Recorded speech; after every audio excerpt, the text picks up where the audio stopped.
So today I'd like to demonstrate this free motion filler stitch. This is called Etch and Sketch. I actually like to put it on a quilt horizontal. I think it looks really good. And I also want to demonstrate how to work on making your lines very even and consistent. This is something that a lot of quilters, especially when they're just beginning free motion quilting, they struggle with keeping their lines straight and keeping the distance between the lines very consistent. So let's get started. The first step is to draw your square on paper, and the way I actually quilt this is vertical. I quilt from the bottom to the top.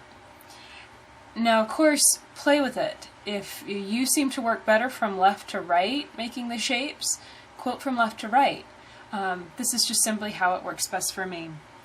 You want to play with it and draw it on paper, whatever the free motion filler design that you're working with, simply because it's muscle movement. It gets the lines of stitching into your head and makes it kind of a muscle memory kind of thing. Somehow it logs it into your body, and it's easier to quilt if you draw it on paper first. Now, my camera's set up in reverse image, so just keep that in mind. So whenever I would be quilting this stitch, I would start from the edge of whatever motif I was on, and I'd quilt down a nice straight line, keeping it very even and consistent, take a U-turn, and come back. Now I'm actually going to zoom in on this so you can see it a little clearer. There we go. So I would end right here, right there.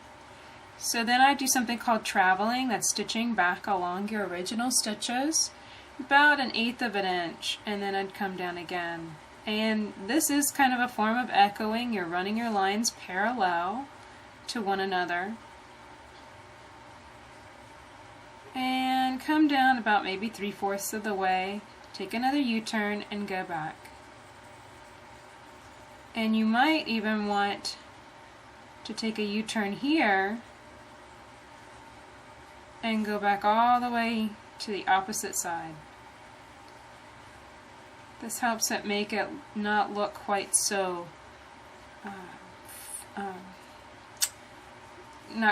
kind of computer generated. It makes it look a little bit more natural. Okay, so when we're down here, then we'll come back up and we'll take a U-turn, come back down.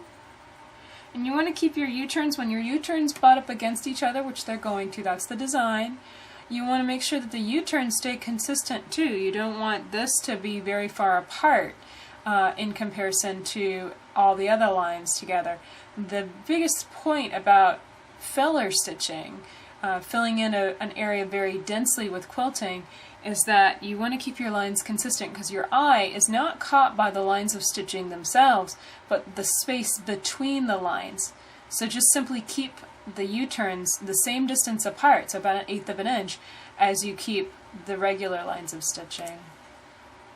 Okay, so we end here. We're going to travel over.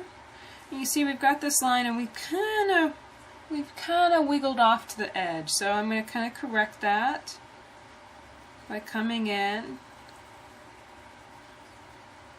and just ending up, I ended up with a slightly wider space down there, but that balanced it out. So then I travel back down. Don't be afraid of crossing over your original stitching. If you're using thin enough thread, traveling over your original stitching will not build up, it will not create thread play. So it's just a series of making long straight lines and U-turns, and making sure that your U-turns don't all happen in the same place. So I'm going to come back here and travel on down. Occasionally you might want to do one straight line down the full length of the area, simply to kind of give you some stabilization. Like if you're starting to worry that you're maybe angling this too much, then that would certainly work. It's whatever is most comfortable for you. Travel back down, come up, U-turn, back down, and again up and U-turn.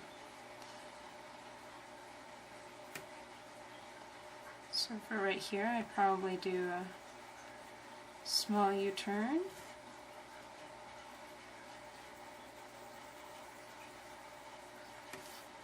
Let me just give you an example of stitching all the way across. And then to fill in this area, you just simply take a long stitch through the center of it. You don't want to do that too often because it makes it a little unbalanced, but it certainly adds more visual interest to the filler. And you notice, I can draw fairly straight lines, and that does transfer over to the quilting, but there are definite tricks that you can use when quilting this that will keep your lines straighter. Of course, if this is seeming very, very difficult for you, mark it. There's nothing wrong with using a water-soluble blue pen on your fabric to mark it so that your lines stay straight and even. It's only just a little bit more time-consuming if you were using this in a quilt and you had a lot of spaces to fill with this type of filler. Marking it could be very time-consuming. So let's actually see this quilted. I've marked about half of it. So you kind of get an idea of how it's created. Now let's actually quilt this, and I can give you some tips on keeping your free motion lines consistent and even. Okay, so we've got our square marked out with the outlines. Now in an actual quilting situation, you would have motifs, of course, and the outlines and the motifs would make the edges of the area that you're going to quilt. But it's a lot easier in demonstration purposes just to use a square. So we're going to start here, and I'm actually going to quilt this with one hand simply so you can see it, and hopefully I won't get in your way too much. So I'm in the corner, so I'm going to travel over a little bit, about 1/8 of an inch, and I'm going to start stitching down.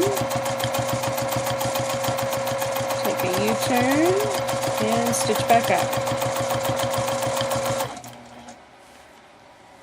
And if you'll notice, I do try and keep the index finger of my hand against the actual edge of my free motion foot, and this really helps to keep my lines very consistent and even.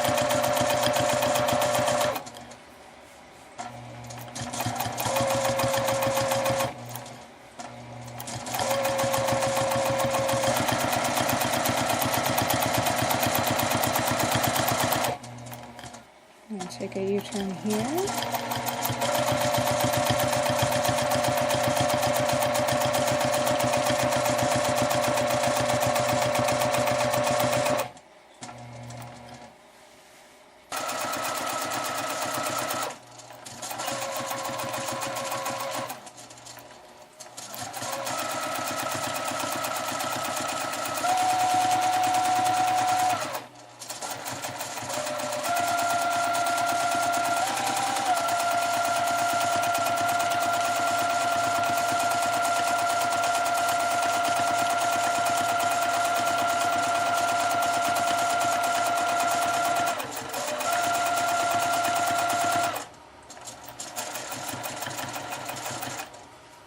There we go.